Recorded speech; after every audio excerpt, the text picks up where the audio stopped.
Does watercolor ever feel way more complicated than it should be? Like no matter what you do, it's never quite simple enough? Maybe you sit down to paint, and before you've even begun, your brain's already juggling too many colors, too many details, and too many decisions. And halfway through, it's the same problem. Everything feels important, and you don't know what to focus on. But what if I told you it doesn't have to be that complicated? The truth is, watercolor gets a lot easier when you stop trying to do everything and start simplifying. And there's actually a simple process for doing exactly that. So in this video, I'm going to share the 8 easy steps you need to keep every painting simple and enjoyable. Okay, so if you're new here, you might be wondering, who exactly is this person giving out painting advice on the internet?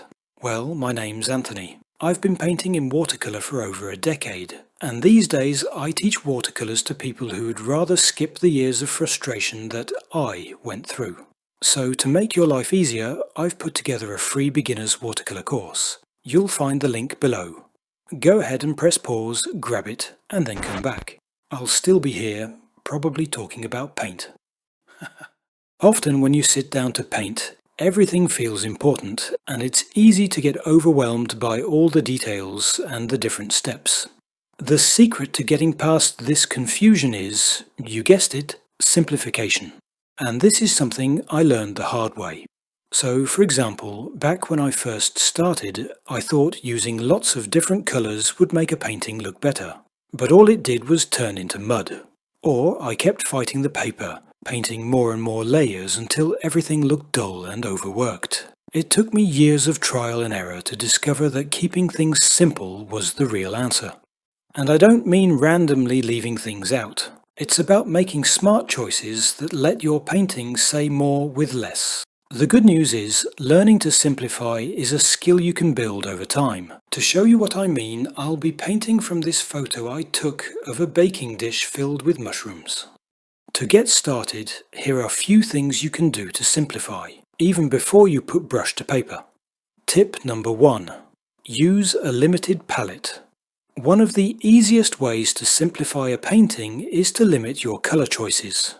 Beginners often think more colors means a better painting. But honestly, it usually just means more confusion and the possibility of ending up with muddy-looking results. Simplifying your colors has 2 big advantages. Color mixing becomes much easier and the finished painting will look a lot more harmonious. If you pick just 2, 3, or maybe 4 colors, suddenly your decisions are way easier. You don't have to juggle 15 different paint colors, and your painting will look more harmonious because all the colors naturally relate. The result is fewer choices, fewer mistakes, and a calmer brain while you're painting. Tip number 2. The one brush rule. Try choosing a single versatile brush and make it do all the work. Using a larger brush forces you to think in broad strokes instead of getting lost in tiny details. And if you're anything like I was, in other words, a perfectionist obsessed with every tiny detail, this trick is a lifesaver for keeping things simple. You'll find that using a bigger brush keeps things loose and forces you to simplify the details. And it's a brilliant way to stop yourself from fussing. The brush I used for the whole of this painting is this 1-inch long sable brush by Rosemary & Company. Using just one large brush might feel frustrating at first, but oddly enough, it makes everything simpler. You'll be surprised how much you can achieve with just one good, large, round brush. Tip number 3. Squint to see big shapes and values. This one is a classic artist trick. Squint. Yep, literally half close your eyes until everything blurs out. Squinting softens the scene and helps you focus on broad shapes and values instead of details. This simplified view is what you want to try to capture, not the complicated jumble of details crammed into your reference photo. So try this. Squint like you've just lost your glasses. Suddenly the world breaks down into big shapes and clear contrasts. If you prefer a less squinty method, you can even turn your reference into a black and white version with a phone app like I did here. These quick and easy value studies give you a kind of roadmap to follow when painting. They help you plan your tonal values and highlights, and over time they also train your eye. Tip number 4. Pick references with clear contrast. This is another step that happens before you even start painting. Choose a reference photo that's simple to read. If the lighting is flat and everything's the same mid-tone, you'll spend the whole time guessing what shapes to paint. Instead, use a photo with clear light and dark areas. For example, with my mushroom subject, the overhead light created these strong highlights and deep shadows. That made it so much easier to decide where the values go without getting bogged down in every last detail. Simplified references work because they make it more obvious where to place shapes and colours. Tip 5. Paint shapes, not objects. When you start painting, don't paint what you think is there. Paint the shapes of different tonal value and colour that really are there. For example, I began the mushrooms with some big, loose, variegated washes of colour, just enough to lay down the foundation. And all those little ridges on the underside of the mushrooms could drive you mad if you tried painting them realistically. Instead, I just used very loose brushstrokes to paint a few dark lines and shapes, and that was enough. Our brains are brilliant at filling in the gaps. That's really the heart of simplification. You're not trying to spell everything out in detail, you're suggesting just enough for the viewer to complete the picture in their own mind. Tip number 6. Work light to dark and broad to detailed. Watercolor works best if you go from light to dark and from broad shapes to sharper details. I say this often, but watercolor lends itself to this approach because of its transparency. Ideally, you should build your painting gradually. Start with your lightest and largest shapes, then add midtones and finish with the darker shading and details.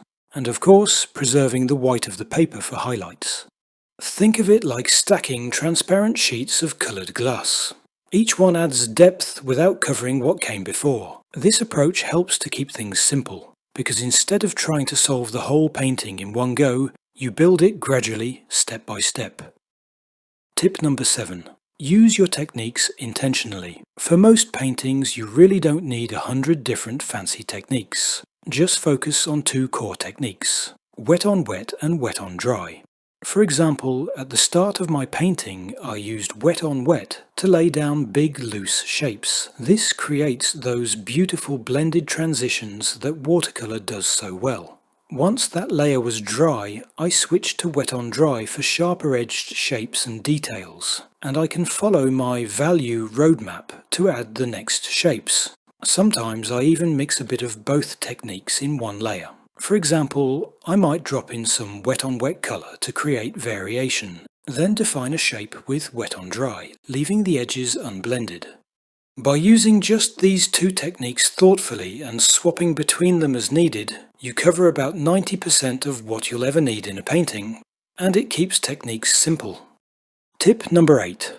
Avoid overworking.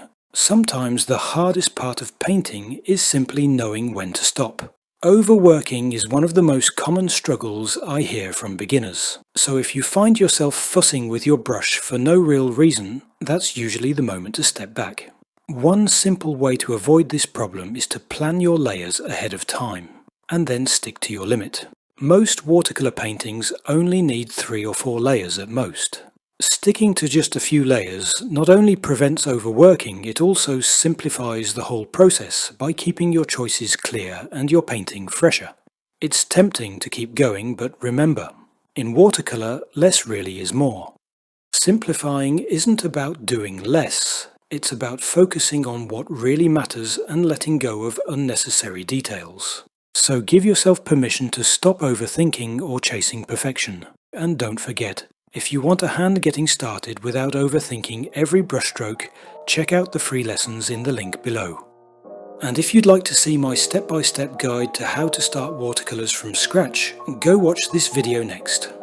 If you've enjoyed this video, please consider giving it a like and subscribing to my YouTube channel. Happy painting everyone, and I'll see you next time.